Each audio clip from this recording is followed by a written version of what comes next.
Hey y'all, it's me, and welcome back to another day of the Dawn's Daily Devotional, reading out of Experiencing God Day by Day. Today is September 19th, and the title of this devotional is Evil, Good and Good, Evil. The verse of the day comes from Isaiah 5, verse 20, and it reads, Woe to those who call evil good and good evil, who substitute darkness for light and light for darkness, who substitute bitter for sweet and sweet for bitter. That was a good little Bible verse. Okay.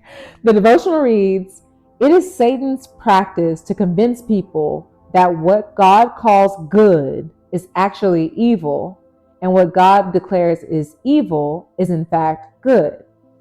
Satan persuaded Adam and Eve that their disobedience, rather than their obedience, would guarantee a full life. They believed him and immediately began to experience sin's consequences.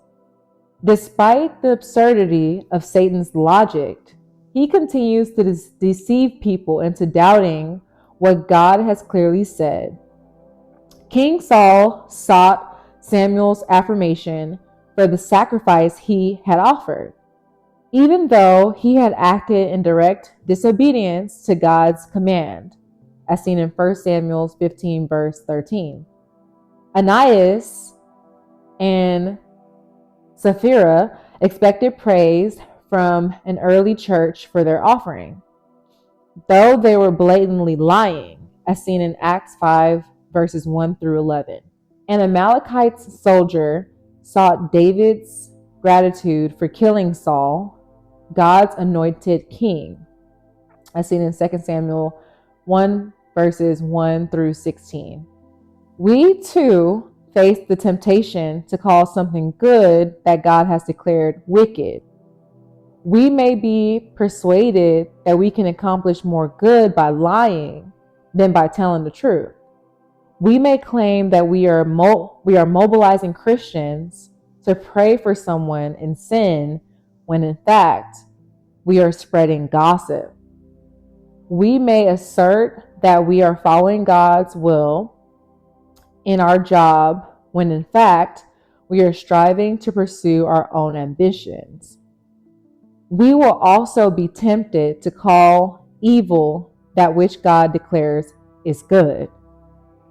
God says it is good to love our enemies, yet we might decide our task is to hold them responsible for their actions. It is so important to hold ourselves accountable to God's word. God does not need us to find exceptions for his commands. He requires our obedience. There was a lot in there. Number one thing, it's not your job to judge others. That's one thing that I took out of this. You holding somebody accountable for their actions, that's not your job.